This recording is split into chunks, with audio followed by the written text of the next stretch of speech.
Mari jemaat yang dikasihi Tuhan, kita akan mendengar pesan Tuhan di bulan Juli. Kita siapkan hati kita, kita berdoa. Bapa kami yang di surga, kami bersyukur Tuhan untuk kasih setia dan kebaikan-Mu bagi setiap kami, bagi umat-Mu. Terima kasih Bapa, kami memasuki bulan yang ke-7 di tahun 2022 ya Tuhan, dengan tema yang Tuhan berikan bagi kami, yaitu tahun paradigma yang baru. Dan biarlah sepanjang minggu, sepanjang bulan ini, Tuhan kembali menuntun kami umat-Mu, supaya apa yang Tuhan mau kami kerjakan di tengah-tengah gereja, pelayanan kami, bahkan kehidupan kami, biarlah nama Tuhan dimuliakan. Berfirmanlah bagi kami ya Tuhan, kami percaya bahwa firman-Mu adalah Allah sendiri. Kami percaya bahwa firman-Mu sanggup merubah hidup kami, sanggup memberkati kami sepanjang bulan ini, sepanjang minggu ini. Untuk itu kami buka hati kami Tuhan, saat firman-Mu disampaikan. Yang lemah Tuhan kuatkan, yang susah Tuhan hiburkan, yang putus asa Tuhan berikan pengharapan, yang punya masalah Tuhan berikan jalan keluar Bapa. Terima kasih Tuhan, Engkau sungguh baik dan sangat baik. Bapa, kembali hamba berdiri di hadapan umat-Mu. Segala yang kupelajari, semua yang kupersiapkan, tidak ada arti apa-apanya kecuali aku mendapat kasih karunia-Mu. Hikmat-Mu, marifat-Mu, pengurapan-Mu mengalir atas kehidupan ya Tuhan. Biarlah apa yang kusampaikan hari ini, minggu ini, menjadi tuntunan bagi umat-Mu Bapa. Kami bersyukur Engkau sungguh baik dan sangat baik. Bahkan siapkan hati kami untuk memasuki perjamuan kudus di awal bulan ini, perjamuan Tuhan dengan kami. Hanya di dalam nama Yesus Kristus Tuhan dan Juru Selamat kami, yang telah mengajar kami berdoa bersama-sama. Bapa kami yang di sorga, dikuduskanlah nama-Mu, datanglah kerajaan-Mu, jadilah kehendak-Mu di bumi seperti di sorga. Berikanlah kami pada hari ini makanan kami yang secukupnya, dan ampunilah kami akan kesalahan kami, seperti kami juga mengampuni orang yang bersalah kepada kami. Dan janganlah membawa kami ke dalam pencobaan, tetapi lepaskanlah kami daripada yang jahat. Karena Engkau yang punya kerajaan dan kuasa dan kemuliaan sampai selama-lamanya. Mari semua yang diberkati dan percaya dan siap mendengar pesan Tuhan, sama-sama katakan amin. Saya persilakan semua jemaat duduk kembali dalam hadirat Tuhan. Haleluya. Saya mengucapkan selamat hari Minggu bagi semua jemaat umat Tuhan yang ada di cabang-cabang yang tidak bisa saya hadiri secara fisik, tapi biarlah video khotbah ini akan memberkati, menuntun setiap kita dimanapun kita melayani, dimanapun kita beribadah. Nah saudara yang dikasih Tuhan, kita memasuki bulan Juli, tentu dengan tema yang baru yang Tuhan berikan bagi gereja di tempat ini saudara, yaitu dipanggil dan diperlengkapi untuk melayani. Dipanggil dan diperlengkapi untuk melayani.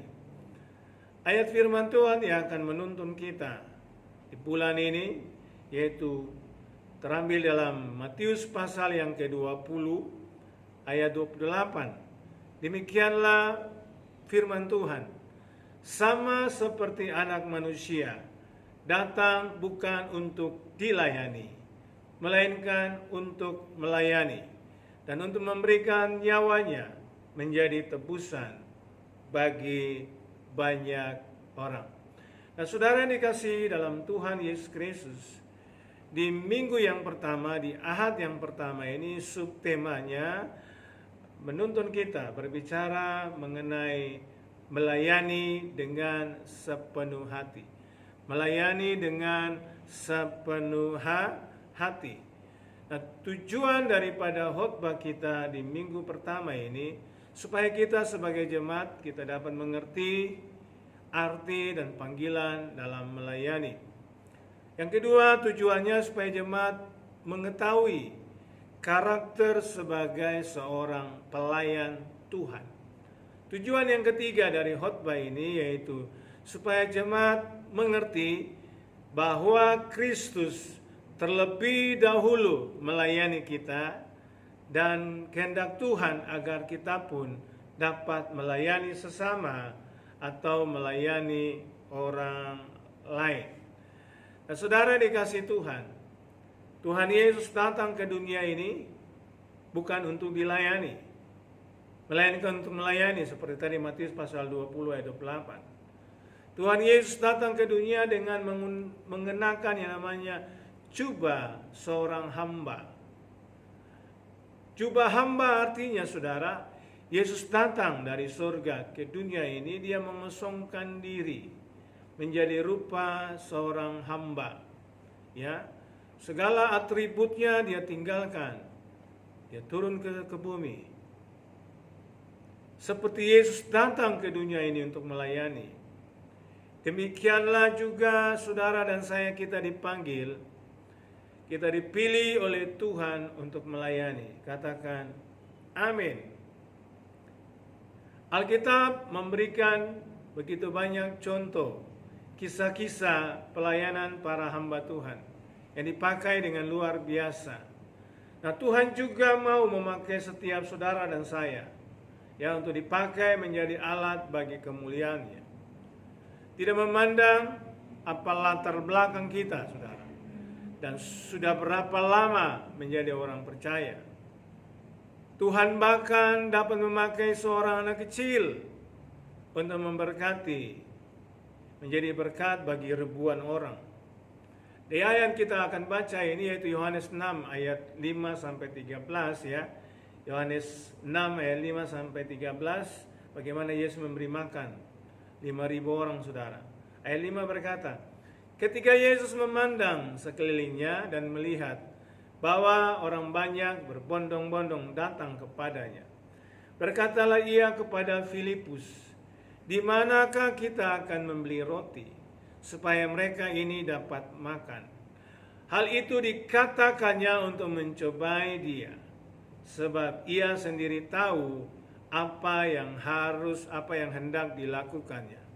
Jawab Filipus kepadanya, roti seharga 200 dinar tidak akan cukup untuk mereka ini, sekalipun masing-masing mendapat sepotong kecil saja. Seorang dari murid-muridnya yaitu Andreas, saudara Simon Petrus, berkata kepadanya, di sini ada seorang anak yang mempunyai 5 roti jelai dan 2 ikan. Tetapi apakah artinya itu untuk orang sebanyak ini? Kata Yesus, suruhlah orang-orang itu duduk. Adapun di tempat itu banyak rumput, maka duduklah orang-orang itu. Kira-kira 5.000 laki-laki banyaknya. Lalu Yesus mengambil roti, mengucap syukur, dan membagi-bagikannya kepada mereka yang duduk di situ. Demikian pula juga dibuatnya dengan ikan-ikan itu, sebanyak yang mereka kehendaki. Nah, setelah mereka kenyang, ia berkata kepada murid-muridnya, kumpulkanlah potongan-potongan yang lebih, supaya tidak ada yang terbuang. Maka mereka pun mengumpulkannya dan mengisi 12 bakul penuh dengan potongan-potongan dari 5 roti jelai yang lebih setelah orang makan. Nah, saudara yang dikasih Tuhan, ketika seorang anak menyerahkan apa yang dimilikinya kepada Tuhan, maka mujizat terjadi dan ribuan orang mengalami kebaikan Tuhan. Nah, saudara yang dikasih Tuhan, apa yang kita miliki saat ini, jika kita mau memberikan waktu, jika kita mau memberikan tenaga, jika kita mau memberikan pikiran, bahkan bakat atau talenta yang kita kepada Tuhan, maka Tuhan dapat memakai itu sebagai alat kemuliaan-Nya. Saya percaya kita semua punya waktu, punya tenaga, punya pikiran, bahkan punya bakat dan talenta. Biarlah kita persembahkan itu untuk Tuhan. untuk kemuliaan namanya. Katakan amin. Nah saudara, Tuhan memanggil kita menjadi mitra atau rekan sekerja Tuhan, supaya kita bekerja di ladang Tuhan. Nah biarlah menjelang kedatangan Tuhan Yesus yang kedua kali nanti, kita semakin giat bekerja di ladang Tuhan. Katakan amin. Kita memang terbatas saudara, terbatas dalam banyak hal. Namun Roh Kudus yang tidak terbatas itu akan memampukan saudara dan saya. Yang setuju katakan amin. Nah, ada 4 sikap kita memulai dan menjalankan pelayanan bagi kerajaan sorga. Ya, bukan saja melayani Tuhan secara pribadi, tapi melayani Tuhan lewat pelayanan-pelayanan yang ada di sekitar kita. Apa itu 4 sikap itu kita lihat? Yang pertama, sikap mengenakan hati hamba. Ya, mengenakan hati hamba. Nah, di dalam 1 Korintus pasal 9 ayat 19 firman Tuhan berkata, "Sungguh pun aku bebas terhadap semua orang. Aku menjadikan diriku hamba dari semua orang, supaya aku boleh memenangkan sebanyak mungkin orang." Di dalam Lukas 17 ayat 7 sampai 10 berkata, "Siapa di antara kamu yang mempunyai seorang hamba yang membaca atau mengembalakan ternak baginya, akan berkata kepada hamba itu setelah ia pulang dari ladang, 'Mari segera makan.' Bukankah sebaliknya ia akan berkata kepada hamba itu, 'Sediakanlah makananku, ikatlah pinggangmu, dan layanilah aku sampai selesai aku makan dan minum. Dan sesudah itu engkau boleh makan dan minum.'" Ayat 9 berkata, adakah ia berterima kasih kepada hamba itu? Karena hamba itu telah melakukan apa yang ditugaskan kepadanya. Demikian pula jugalah kamu, apabila kamu telah melakukan segala sesuatu yang ditugaskan kepadamu, hendaklah kamu berkata, "Kami adalah hamba-hamba yang tidak berguna, yang hanya melakukan apa yang kami harus lakukan." Nah saudara yang dikasihi Tuhan, ini adalah hal yang paling penting di dalam persiapan kita melayani, yaitu kita harus memiliki hati seorang hamba. Memiliki hati seorang hamba, doulos. Ingatlah bahwa kita datang ke dunia ini tidak membawa apa-apa. Bahkan kita mengatakan bahwa manusia itu sama seperti rumput, seperti bunga rumput, atau seperti uap saja, yang artinya tidak kekal atau tidak abadi. Segalanya akan berlalu dan tidak ada yang perlu dibanggakan dengan semua kehebatan manusia. Nah, prinsip Tuhan Yesus di dalam melayani adalah kerelaan hatinya untuk mau berkorban bagi jiwa-jiwa. Nah, saudara yang dikasihi Tuhan, melayani dengan hati hamba artinya tidak menuntut apa-apa setelah melayani. Hamba bahkan kadang bisa dilupakan setelah menyelesaikan tugas-tugasnya.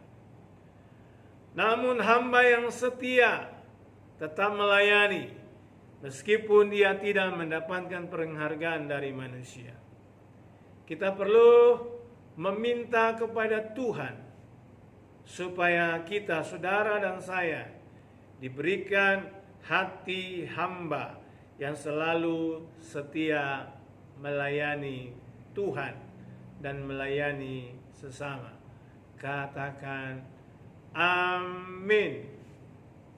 Sikap yang kedua saudara, sikap yang kedua yang kita belajar hari ini, ya, melayani dengan belas kasih. Melayani dengan belas kasih. Nah, di dalam Lukas 10 ayat 33 sampai 35 itu bicara tentang orang Samaria yang baik hati, saudara. Ayat 33, demikianlah firman Tuhan. Lalu datang seorang Samaria yang sedang dalam perjalanan ke tempat itu. Dan ketika ia melihat orang itu, tergeraklah hatinya oleh belas kasihan. Ia pergi kepadanya lalu membalut luka-lukanya. Sesudah itu ia menyiraminya dengan minyak dan anggur. Kemudian ia menaikkan orang itu ke atas keledai tunggangannya sendiri, lalu membawanya ke tempat penginapan dan merawatnya. Keesokan harinya ia menyerahkan 2 dinar kepada pemilik penginapan itu. Katanya, rawatlah dia, dan jika kau membelanjakan lebih daripada itu, aku akan menggantikannya waktu aku kembali. Nah, saudara, kita melihat suatu teladan yang luar biasa bahkan diberikan kepada orang Samaria, yang notabene orang Samaria ini menjadi orang yang tidak dianggap pada saat itu. Dalam cerita itu ada seorang yang diserang penyamun, saudara. Lalu lewat seorang imam, lewat seorang Lewi, tapi mereka membiarkan orang yang sedang terluka itu. Tapi di sini kita bisa melihat bagaimana teladan seorang Samaria. Dia menolong orang itu, saudara. Di Lukas pasal 15 ayat 32 demikianlah firman Tuhan. Kita patut bersukacita dan bergembira karena adikmu telah mati dan menjadi hidup kembali. Ia telah hilang dan didapat kembali. Nah, di dalam kisah 15, di Lukas 15 ayat 32, cerita ini tentang anak yang hilang, saudara. Dia mengambil bagian dari bapaknya lalu kemudian dia merantau. Alkitab mencatat dia menghamburkan semua yang menjadi milik bapaknya. Akhirnya apa? Dia jatuh miskin. Ya, Alkitab mencatat dia hampir makan apa yang menjadi makanan babi. Lalu dia teringat akan bapaknya. Lalu dia mulai bangkit, dia mulai bertobat. Alkitab mencatat, saudara, waktu dia kembali ke bapa dari jauh, Alkitab mencatat bagaimana tangan bapaknya menyambut dia dengan luar biasa. Ini yang kita sebut melayani dengan belas kasihan. Orang-orang yang terhilang, orang-orang yang kita anggap, kita perlu sikap kedua seperti ini, melayani dengan belas kasih. Nah, saudara yang dikasihi Tuhan, dari cerita tadi berawal dari memiliki perasaan iba, perasaan turut sepenanggungan atau empati, dan selanjutnya memikirkan apa yang dapat kita perbuat untuk menolong orang lain. Tuhan Yesus pun melayani dengan belas kasih kepada jiwa-jiwa. 3,5 tahun pelayanan Yesus dasarnya melayani dengan belas kasihan kepada jiwa-jiwa. Orang Samaria yang baik hati menjadi contoh bagi saudara dan saya.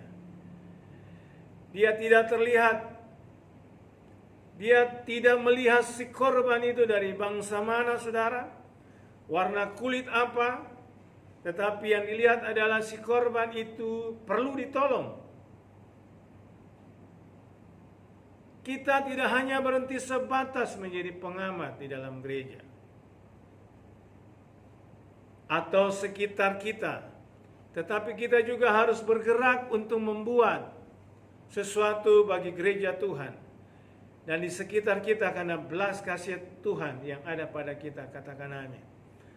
Saya berdoa supaya semua jemaat Tuhan yang mendengar pesan ini, waktu kita datang, kita tidak hanya datang jadi jemaat biasa, ya, mengamati, menjadi penonton, atau menjadi reporter, saudara, apa yang terjadi dia report kemana-mana, atau menjadi jurnalis, apa yang terjadi dia tulis semuanya di media sosial, ya.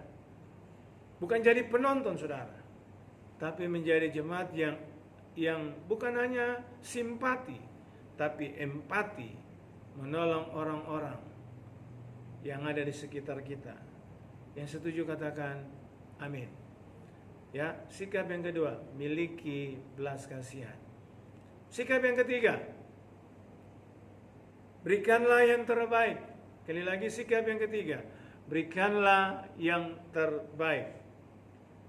Kolose 3 ayat 23 firman Tuhan berkata, apapun juga yang kamu perbuat, perbuatlah itu dengan segenap hatimu, seperti untuk Tuhan dan bukan untuk manusia. Katakan amin. Dalam Kejadian pasal 24 ayat 17 sampai 20. Kemudian berlarilah hamba itu mendapatkan serta berkata, tolong beri aku minum air sedikit dari buyungmu itu. Jawabnya, minumlah Tuhan. Maka segeralah diturunkannya buyungnya itu ke tangannya, serta diberinya dia minum. Setelah ia selesai memberikan hamba itu minum, berkatalah ia, baiklah, untuk unta-untamu juga kutimba air, sampai semuanya puas minum. Kemudian segeralah dituangnya air yang di buyungnya itu ke dalam palungan. Lalu berlarilah ia sekali lagi ke sumur untuk menimba air, dan ditimbanya untuk semua unta orang itu. Nah, saudara, di dalam kisah yang baru kita baca, kisah tentang Ribka, saudara. Ribka menjadi istri Ishak, adalah gambaran dari upah memberikan yang terbaik kepada Tuhan. Ribka tidak tahu kalau apa yang dilakukannya itu membuat dia menjadi istri Ishak, melahirkan keturunan yang menjadi bangsa yang besar bagi Tuhan. Tetapi apa yang di hati Ribka hanyalah melakukan yang terbaik. Jika kita melakukan apapun dalam melayani, lakukanlah dengan sepenuh hati dan dengan sukacita. Jangan bersungut-sungut, saudara. Berikanlah yang terbaik untuk Tuhan. Bukan setengah-setengah atau hitung-hitung dengan Tuhan. Karena kalau kita boleh melayani, bukankah itu anugerah dari Tuhan? Ingat, sebuah pelayanan kepada Tuhan itu anugerah, itu kehormatan, dan itu juga kesempatan. Kita harus siap di dalam berkorban jika hendak memberikan yang terbaik kepada Tuhan. Katakan amin. Mungkin itu perasaan, mungkin itu kesenangan, bahkan mungkin itu keletihan dan lain-lain sebagainya. Namun saudara, percayalah bahwa apa yang kita tabur tidak akan sia-sia. Bahkan Tuhan memberikan segala yang terbaik untuk saudara dan saya. Katakan amin. Di balik semua pengorbanan itu akan ada sukacita surga yang melimpah untuk saudara dan saya. Bahkan sukacita di dalam pelayanan itu tidak dapat digantikan hadiah dari dunia ini. Katakan amin. Nah, saudara yang dikasihi Tuhan, sikap yang keempat yang perlu kita miliki sebagai seorang pelayan Tuhan, miliki motivasi yang benar dalam melayani. Miliki motivasi yang benar dalam melayani. Di dalam 1 Tesalonika pasal 2 ayat 5 sampai 10 demikianlah firman Tuhan. Karena kami tidak pernah bermulut manis, hal itu kamu ketahui, dan tidak pernah mempunyai maksud loba atau maksud untung yang tersembunyi. Allah adalah saksi. Juga tidak pernah kami mencari pujian dari manusia, baik dari kamu maupun dari orang-orang lain. Sekalipun kami dapat berbuat demikian sebagai rasul-rasul Kristus. Tetapi kami berlaku ramah di antara kamu, sama seperti seorang ibu mengasuh dan merawati anaknya. Ayat 8, demikianlah kami dalam kasih sayang yang besar akan kamu.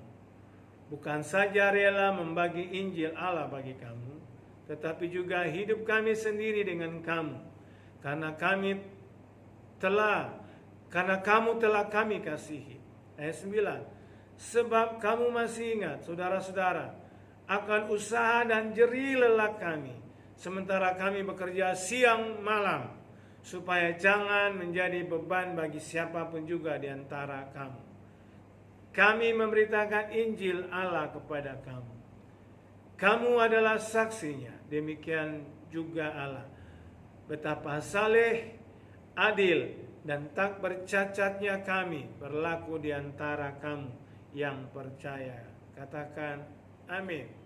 Nah, saudara yang dikasihi Tuhan, Rasul Paulus merupakan rasul yang terkenal, ya.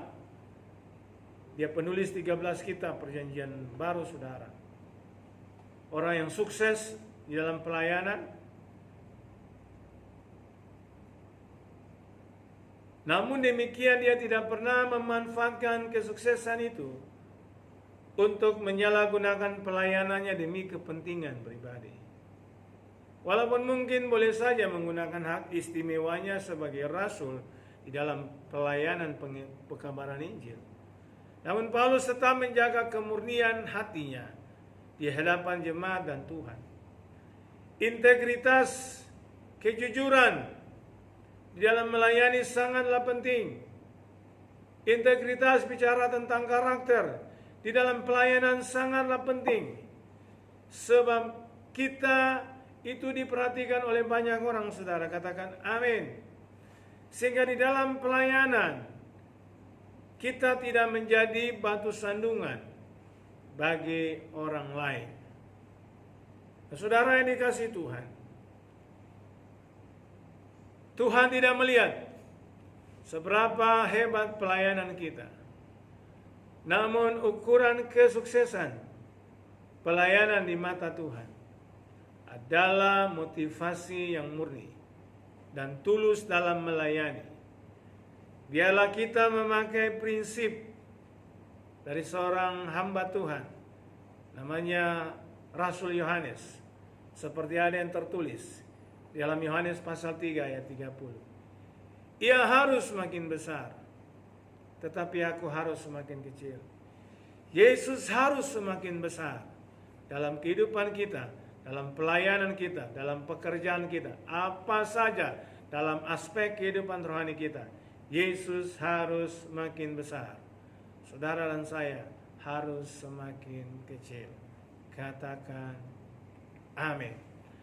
Nah, kiranya saudara yang dikasihi Tuhan, pesan Tuhan di minggu pertama di bulan ini menjadi tuntunan bagi kita.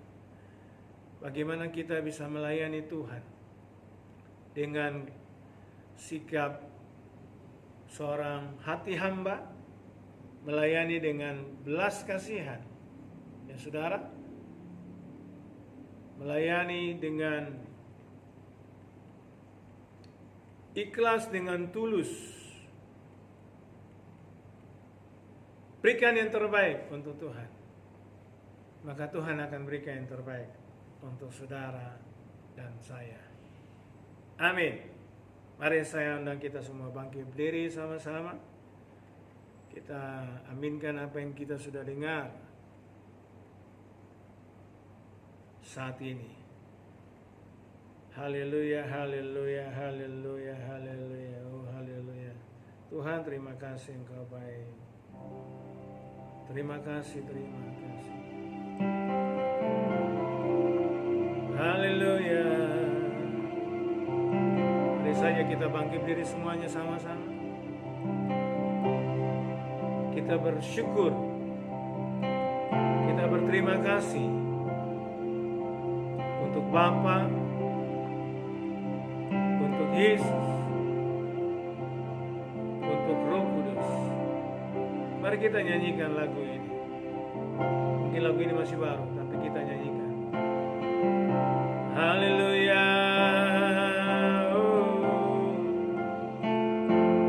terima kasih ya Bapakku buat kasih anugerahmu. Ku tak dapat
Engkau datang bukan untuk dilayani, demikian pula Engkau melayani, demikian pula Engkau melayani ya Tuhan.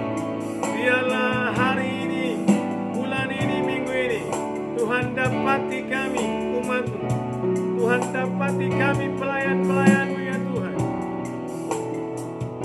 Bukan hanya melayani secara umum ya Aba, tapi melayani pekerjaan-Mu ya Aba.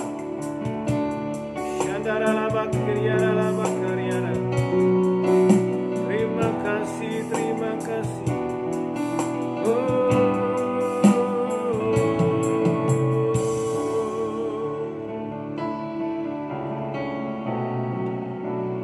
Meteraikan apa yang sudah kusampaikan saat ini ya Tuhan.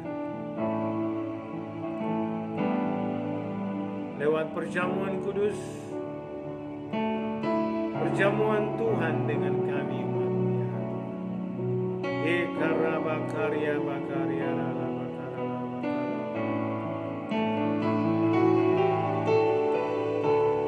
Benih firman yang sudah kusampaikan, pesan-Mu sudah kusampaikan. Biarlah benih ini jatuh di hati yang baik, hati yang percaya, hati yang taat melakukan firman. Biarlah benih ini akan bertunas, berakar, bertumbuh dan berbuah 30, 60 bahkan 100 kali lipat. Ini kami umat-Mu ya Allah. Ini kami umat, ini kami anak-anak-Mu datang menghampiri Engkau dengan hati hamba, dengan belas kasihan yang terbaik kami berikan kepadamu ya Allah.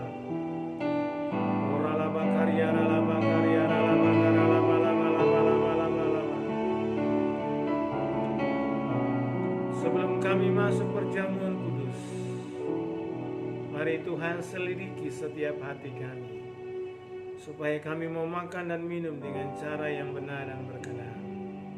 Mari jemaat yang dikasihi Tuhan,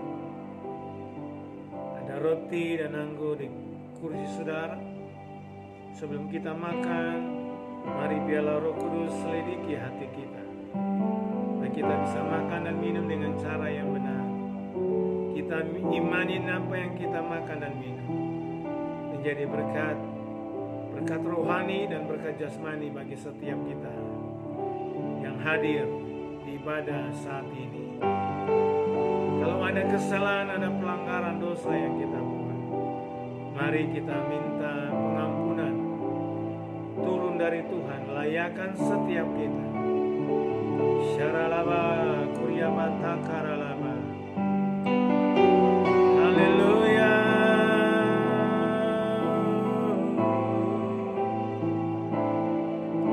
Kuduskan kami, layakan kami Tuhan.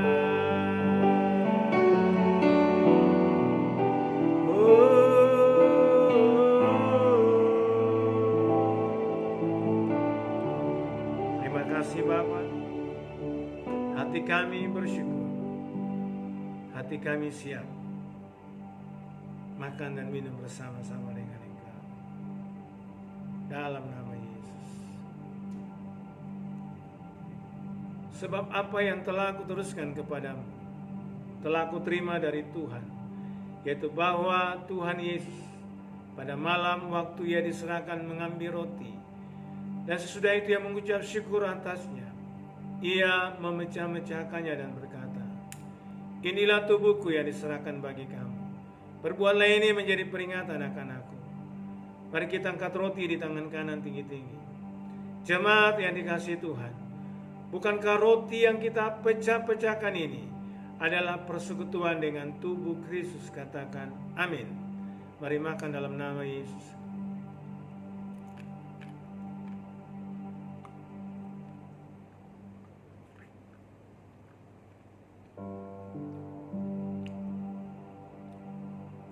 Demikian juga yang mengambil cawan sesudah makan lalu berkata, "Cawan ini adalah perjanjian baru yang dimeteraikan oleh darahku. Perbuatlah ini setiap kali kamu meminumnya menjadi peringatan akan aku." Mari kita angkat cawan di tangan kanan tinggi-tinggi. Jemaat yang dikasihi Tuhan, bukankah cawan yang atasnya kita mengucap syukur adalah persekutuan dengan darah Kristus. Katakan amin. Mari minum dalam nama Yesus. Haleluya. Mari bersyukur. Angkat syukur kita. Katakan terima kasih. Terima kasih.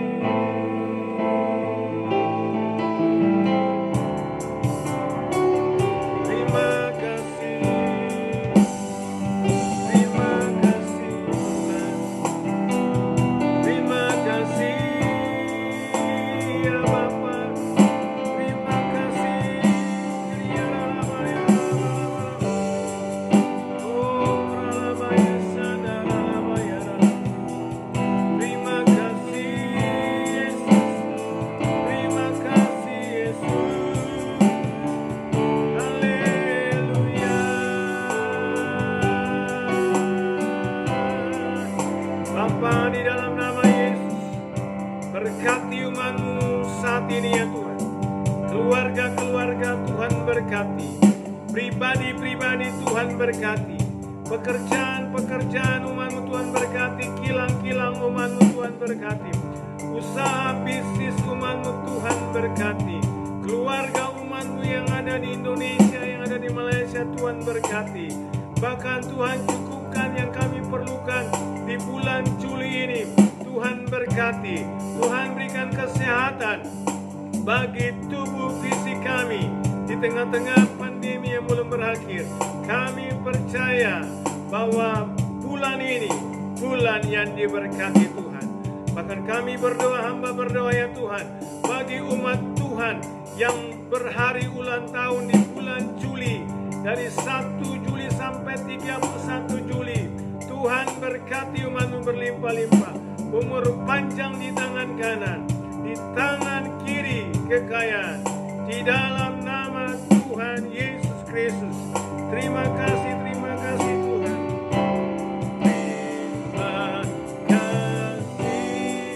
Yesusku. Terima kasih Yesusku. Syukur hanya bagi Tuhanku.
Terima kasih Bapa untuk firman-Mu ya Tuhan. Terima kasih untuk perjamuan kudus di bulan Juli. Kami bersyukur Engkau sungguh baik dan sangat baik.